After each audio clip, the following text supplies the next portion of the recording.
Great to see everyone tonight. And tonight we have Shay and Adam. And tonight we're going to be looking at the book of First Chronicles. You remember this little series of questions we have? We do a few questions on every book of the Bible. And the whole goal of this is you read through the Bible in a year, just kind of give you some interest in the books as you go through it. So let's jump into some of these questions tonight about the book of First Chronicles. So Shay's going to ask us the first question, and we'll look at this and kind of go from there. What are the circumstances surrounding the writing of First Chronicles, and who is the author of First Chronicles? Okay, as far as authorship goes, we don't really know. Ezra is sometimes credited as being the writer, but you'll get some argument for that. Well, I think we can go with Ezra as just, we don't know. Okay, let's just leave it there, and Ezra would be a good guess. I'm going to spend a lot of time talking about that. But the circumstances around First Chronicles, let's talk about that a little more. So after the Babylonian captivity, the children of Israel come back into the land. You remember that. They come back into the land. And so they're coming back. And so the book of First Chronicles kind of talks about them coming back. It goes through actually a lot of the things that we'll go through in First and Second Kings, except that in when you're coming back, when they describe the things that are in First and Second Kings, they only talk about the southern kingdom, the kingdom of Judah, and not of what happens to the northern 10 tribes, sometimes called the kingdom of Israel. The southern kingdom is Judah will be called the southern kingdom, or it will be called Judah itself. And so, what do you think the northern kingdom will be called? Northern Kingdom. The northern kingdom. Non-Judah. Yeah, or Israel, sometimes they're referred to as the kings of Israel, the kings of Judah, like that. But, okay, there's a couple of ways. But anyway, that, basically you have these 10 tribes. Now, the reality is that all the 10 tribes kind of, part of those people get down in Judah because a lot of those people that were in the northern tribes actually went to Jerusalem, in particular in Judah.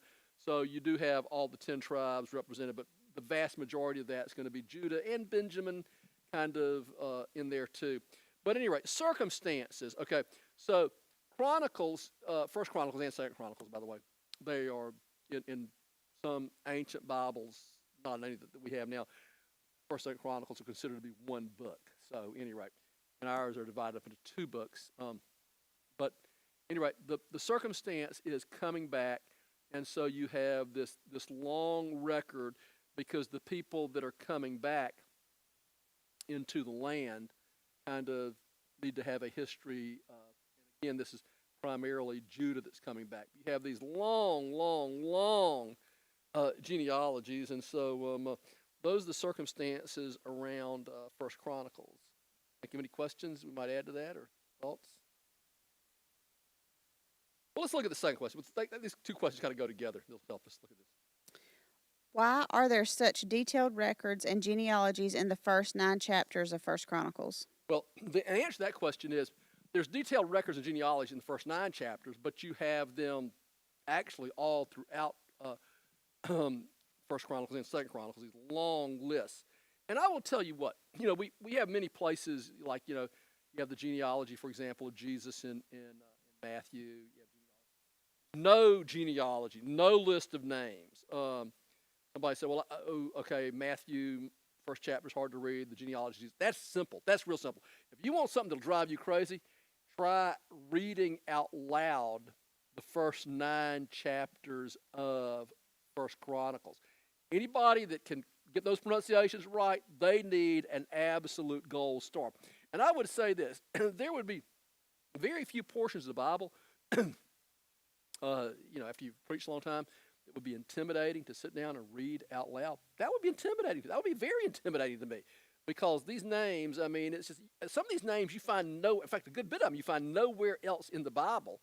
And so the question is, why all these detailed chronological lists and genealogies? What do you think the reasoning behind that may be? Setting the stage. Well, you have any thoughts, Adam? Yeah, I believe so too, but also maybe presenting where they've come from to the past, and maybe what's going forward. Where they come from the past. And a couple of things. Do you think that extreme record keeping in the names gives evidence the fact of just how real this is? I mean, because these are real names, real people. It's kind of like when you like start giving measurements of something. You don't measure something that's symbolic. You don't stop naming people that are symbolic. So I think that's part of it. And they're coming back into the land. And there's something about the Jewish people here, isn't there? There's this history. Well, let's just kind of think of all these genealogies. Okay, let me just ask you this question, Shay. It has nothing to do with this, but just give you an example. Okay, name 4 generations of your family. I couldn't do it. You couldn't No. name your great-great-grandfather and your great-grandfather. Well, how about Adam? Let's give the microphone to him. Let him name 4 or 5 generations of his family.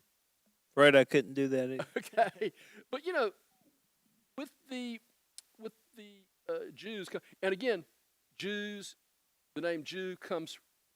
Why are Israelis called Jews? Comes primarily from the tribe of Judah. Jews, Judah. Okay, but why are they able to do this? And let me ask you this question: why, after the nation of Israel did not exist? I'm talking about now.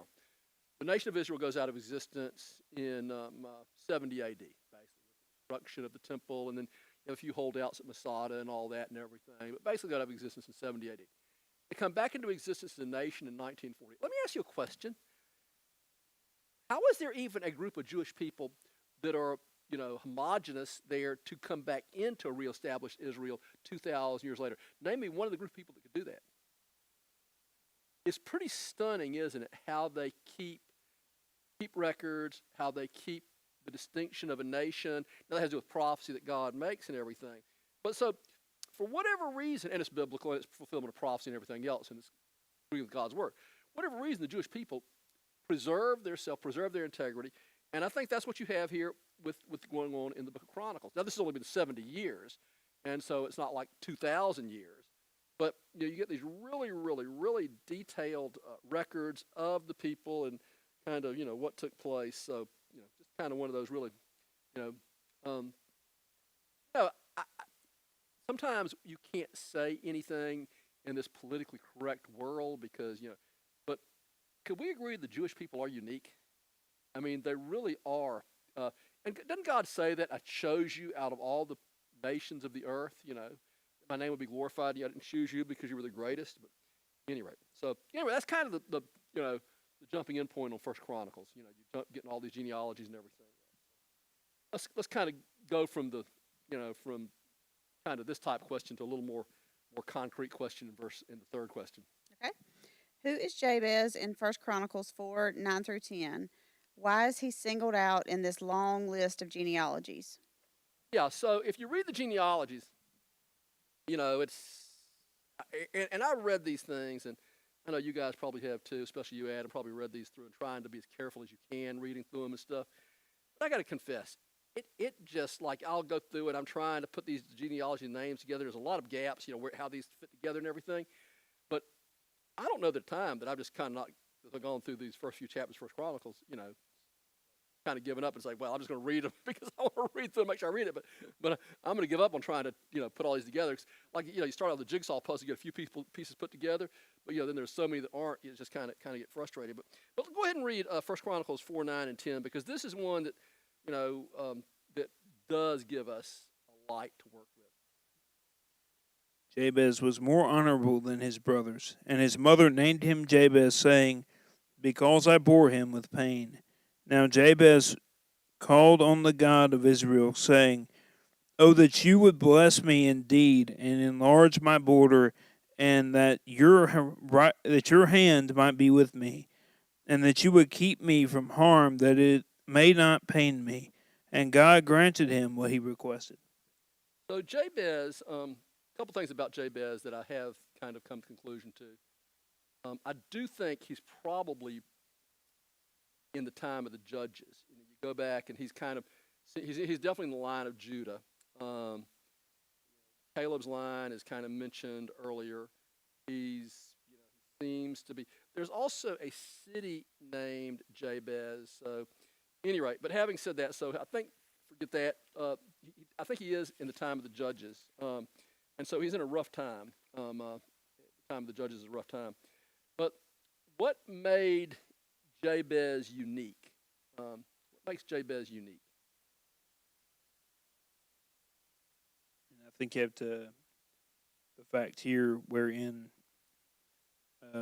verse 9, just where even the fact that his mother named him that because she said she bore him with pain. Yeah, Right. so he has an inglorious beginning. So he's in pain, and so what is Jabez known for? We haven't heard. Very few people have heard anything about Jabez. Honorable. Being honorable, and the prayer of Jabez. Remember, David Wilkinson made that really, really famous and stuff and everything, and it probably got pushed in some other directions. It was kind of turning a little bit of a prosperity prayer, I think. But nevertheless, this is a great prayer, and what four things did he pray for? He prayed for four things. He was honorable, but also bold to ask God for all of these things, Yeah. and expecting that He would get them. Do you think he had a dependence on God? Sounds like it. Yeah, I think he did. And if he's born in pain, birth defect, whatever the case may be, do problems cause us to depend on God? And why do problems cause us to depend on God? Because we use up all our own resources. Yeah, we come to the end of our line. God kind of. So he does, and he said, remember, bless me. There's four elements to this prayer. Bless me. Okay. Increase my border. Right. Enlarge my sphere of influence. Increase my border. Okay. Keep your hand with me and keep me from harm. Right. And those are the four elements of prayer. And the next statement about it, I think, is what does it say in the end of that prayer about what God did with the prayer, Adam? What did it say? And God granted him what he requested. Yeah. And that's pretty amazing that God granted him. So for God to answer the prayer, does his prayer in some sense have to agree with God's will, do you think? Definitely. Yeah. And so when you look at that prayer, there's nothing that you might say, oh, bless me. Now, this is not and this is where some people have taken this prayer in the wrong direction, prosper, make me rich, whatever. That's not, I think when he says, bless me, what he's saying is that I want to be close to you. Kind of think of this. If the curse separates us from God, a blessing brings us close to God. And I think that's what he meant by that, in that process. And when you look at it, I would think too that, when we pray, like our whole goal is for us to pray for God's will.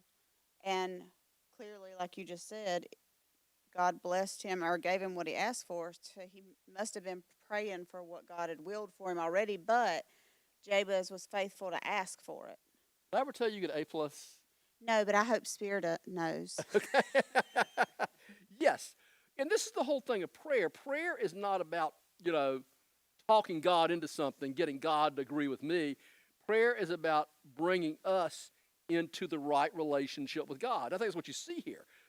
Okay, I want to be close to you. Curse separates. Blessing brings us to God. Okay, if that's the truth, then expand my border. There's a commentator, Adam Clark, that once said that this should be translated, increase my borders through making disciples. In other words, the goal of make disciples, that's the goal of our Christian ministry, to make disciples. Then he is making disciples. And if you go back into, go back to First Chronicles 2:55, I believe, if you would, Adam, and read First Chronicles 2:55.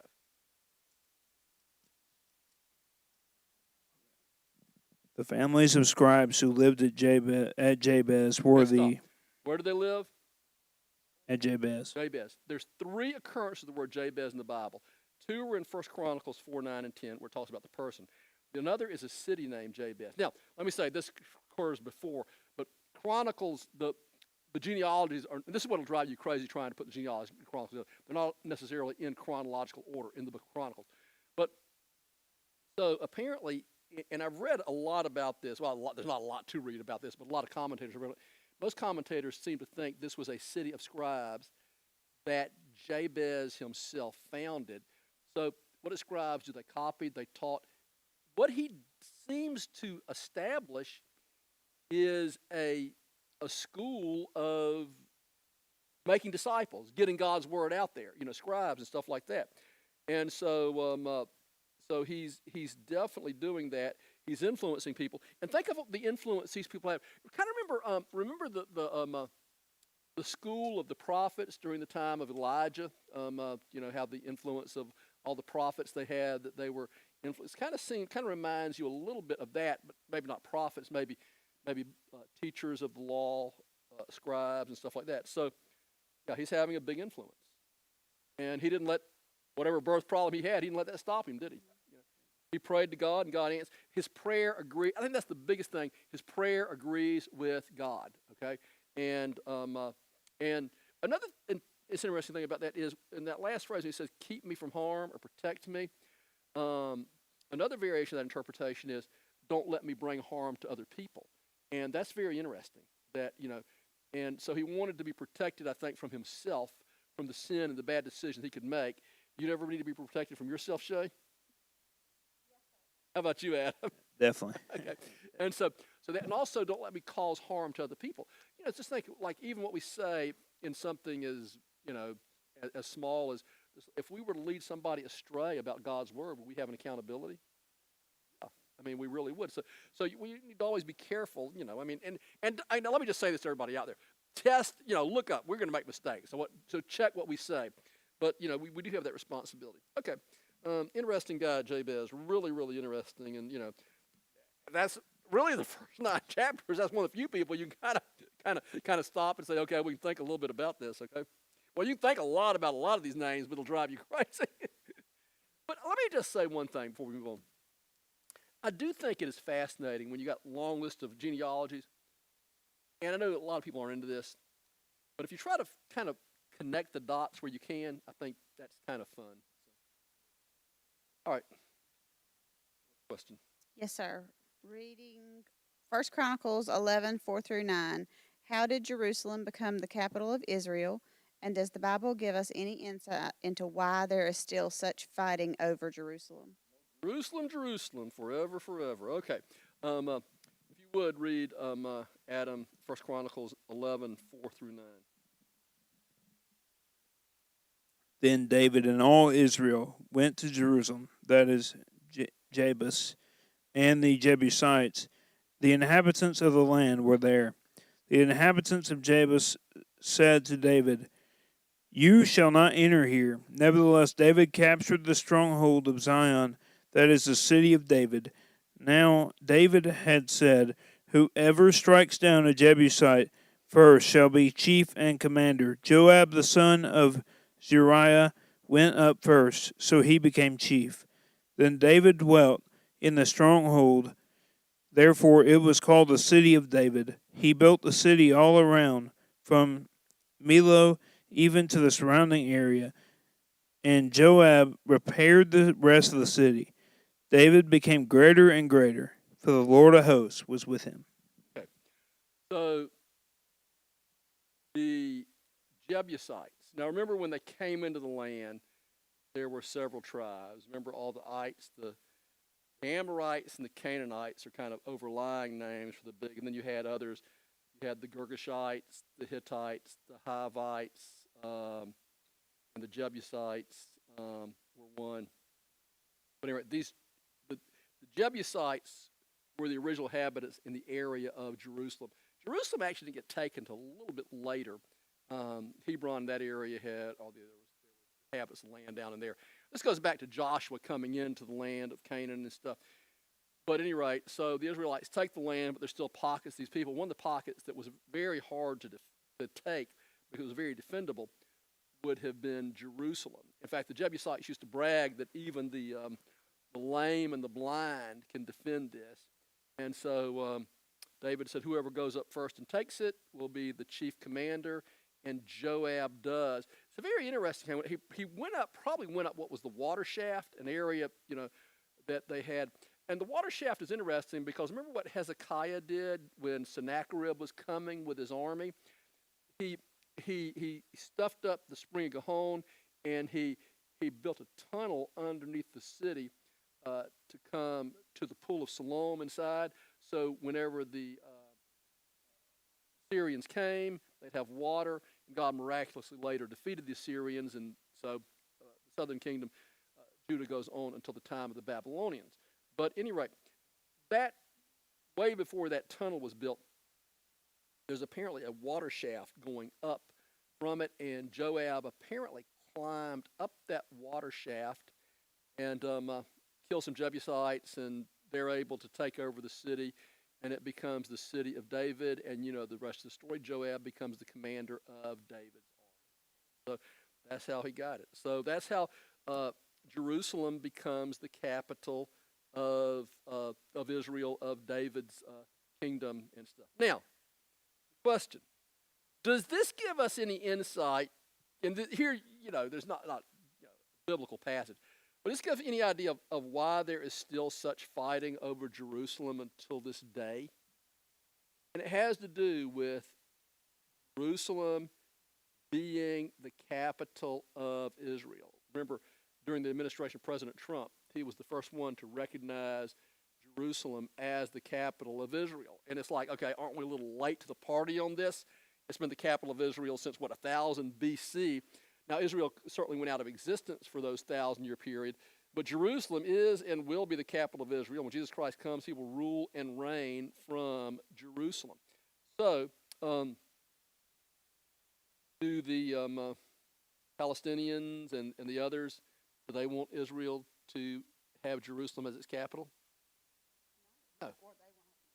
They don't have control of it. And it has to do, the most sacred 40 acres in the world is the Temple Mount. It is the most important 40 acres in the entire world. It's 39 point some odd acres there. And you have a couple of Islamic mosques, one, the Al-Aqsa Mosque, which is kind of much of a shrine as it is a mosque. And this is where they believe that Muhammad took his midnight ride and everything else. They'll tell the story of Abraham and Isaac and the binding of Isaac, just exactly like we have it in the Bible, except one difference. It's not with Isaac. It is with whom? Ishmael. That's right. And so, at any rate, you have this. But the fighting of Jerusalem has not stopped, nor will it stop, really, until Jesus Christ comes and rules and reigns. And so, just kind of keep that in mind. It's kind of an interesting story. But, yeah, they're fighting over Jerusalem. And, when the Bible tells us to pray for the peace of Jerusalem, what is it kind of telling us to pray for? Jesus' return. Yeah, it is kind of like this. Thy kingdom come, thy will. What do you pray when you pray that? You're praying for Jesus to come. You're praying for him to come as your king of your life individually, but you're also praying for this. So anyway, kind of an interesting. Okay, question number 5. We've all heard of Goliath. First Chronicles 20:4-8 describes several Philistine giants. Can you shed any light on this? And according to 1 Samuel 17:40, how many stones did David pick up to fight Goliath with, and why? Yeah, let's kind of answer the last question first. How many stones does David pick up when he goes to fight Goliath?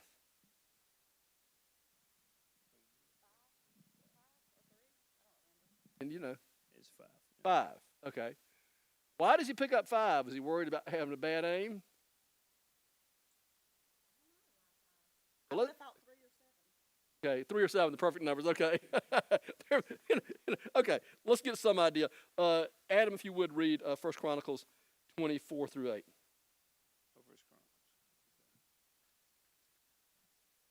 Or is it 2 Chronicles? It may be No, I was in Samuel. So 1 Chronicles, yep.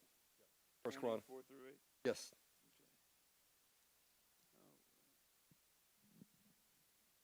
Now it came about after this that war broke out over Gezer with the Philistines. Then Sibbecai the Hushathite killed Sippiah, one of the descendants of the giants, and they were subdued.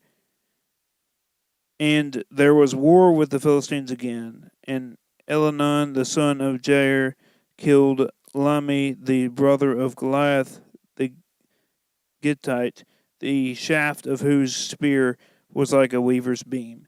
Again there was war at Gath, where there was a man of great stature who had 24 fingers and toes, 6 fingers on each hand and 6 toes on each foot, and he also was was descended from the giants. When he taunted Israel, Jonathan, the son of Shemaiah, David's brother, killed him. These were descended from the giants in Gath, and they fell by the hand of David and by the hand of his servants. You have here, there's also another one that's mentioned, another pastor. We'll talk about him. But you have at least 3 others, and if the other one that mentioned the other pastor, we're not going to go there, then you would have had a total of 5. That may be why David picked up 5 stones, thinking that maybe Goliath's not the only giant that's going to be here.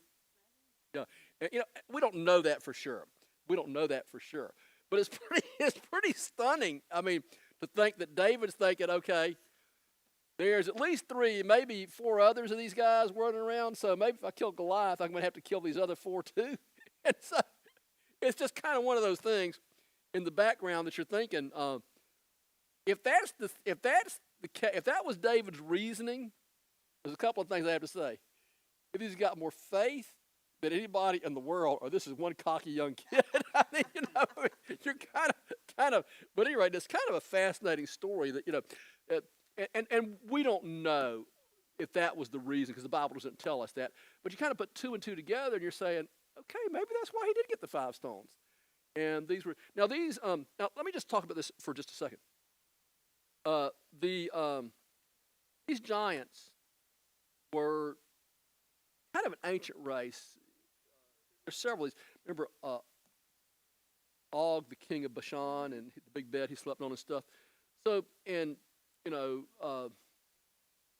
they're called by several names, localized names. Let's just call them the Anakim. They're called by a number of names. One is Anakim. And these are not racially Philistines. They're in the Philistine cities, and somehow they get incorporated into the Philistine army and stuff. But these are Philistines probably come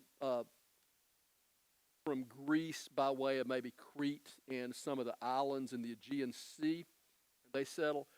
But these giants go back, from what we can tell, to a very large race of people. Remember, even when they spied out the land, they talked about we were like grasshoppers. Apparently, some of these Anakim, especially around the area of Hebron, probably some other areas, they would have been there already in the land. But anyway, it's always kind of one of those little tidbits that I always kind of look at when I go through the Bible. It's a very interesting thing to think of these giants that were in the land. But so Goliath was definitely not the only. Oh, by the way, archaeologically, we have Goliath may have been kind of a rock star. They actually found some pottery in the area of Gath that has an inscription to Goliath on it. So maybe it was kind of like, instead of your Air Jordans, you got pottery with Goliath's name written on it. Maybe that's what all the kids wanted to have. So, at any rate, all right. I don't know the answer to that question clearly, but at any rate. So let's look at the last question. We'll go from there. We all know that God had David's son Solomon build the temple because David was a man of war. However, David gave Solomon the plans for the temple. Where did David get these plans, and what does First Chronicles 28:19 say? So David, let's just review this and turn, if you would, Adam. Well, let's go ahead and read this passage of scripture, then we'll talk about a few of these things. Just for a couple of minutes, we'll be done. First Chronicles 28:19, if you would read that, Adam. All right. It says this. All this, said David, the Lord made me understand in writing by his hand upon me all the details of this pattern. So where did David get the information about building the temple? From the Lord. Yeah, God, it was revealed to him. It's kind of like, Paul's revelation, it's a revelation that comes to him. Now we just look at one verse. There's a lot of detail there that he gives to Solomon about that. The temple, let's talk for a minute or two about this. The temple, so is it a pattern of the heavenly tabernacle? Yes. Let's get a glimpse of this. And there's a lot of these things that, we're just having to take by faith and everything.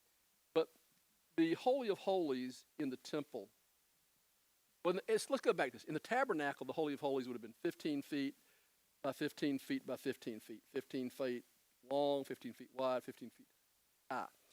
in the temple, the Holy of Holies is 30 feet wide, 30 feet long, 30 feet high. Now, it's also interesting that in Revelation, when it describes heaven, it is 1,500 miles by 1,500 miles by 1,500 miles. So I can remember reading through this and saying, okay, there's always a pattern here. That the Holy of Holies is always a perfect cube, and heaven is described as a perfect, some people say a pyramid, I just don't see it. I just see a perfect cube every time you kind of look at this. And so that's one of the first things that as I was reading through this years ago, that it began to grip me and say, okay, this is a pattern. And then when you look at, for example, in the Holy of Holies, you place the Ark of the Covenant, not to mention that in the temple, there were two giant cherubim in there, but nevertheless, over the Ark of the Covenant itself, on the mercy seat, you have the two cherubim stretched out. And remember, the mercy seat and the two cherubim, that's just carved, but that was a symbol. And so, unlike the other nations around them, you don't have a picture of God or a statue of God. There's no idol, because God came and met Israel there over the outstretched arms. And then when you go and read Ezekiel and some other passages, you see that when God moves, he always seems to be this chariot. He almost seems to be sitting above the cherubim. And there's this passage in Revelation that's fascinating, where it says that that he is in the cherubim, he is in the center of them and around them. And I was going, well, how is he in the center of them? And then when you go back into Ezekiel, well, it makes sense now. The center of them, the reason he seems to be in the center of them is because he's above them, directly above them. So, so God gives David plans, but these are a pattern of the heavenly things. And so David is not allowed to build the temple himself. And what was the reason God said he wasn't allowed to build it? Man of war. Man of war. And so David got the provisions he made were just incredible for building the temple and stuff. So, but anyway, those plans came from God to David. David gives them to Solomon. Gets the site, gets a lot of the material together. Solomon got a lot of other material together, but those plans came from him. So anyway, I hope you will enjoy reading the Bible. First Chronicles and Second Chronicles are one of the more interesting books of the Bible to read, I will say. But well worth the read, and spend the effort in it. Like I tell people, when you read the Bible through about 2 times, and I know I'm telling you, like, swim in the ocean twice, it seems like somebody goes, what are you talking about? Times. But trust me, you will almost, in some sense, become addicted to God's Word. That's a good thing, because then God will speak to you in tremendous ways. God bless and have a great evening. Read the Bible. Have a great evening.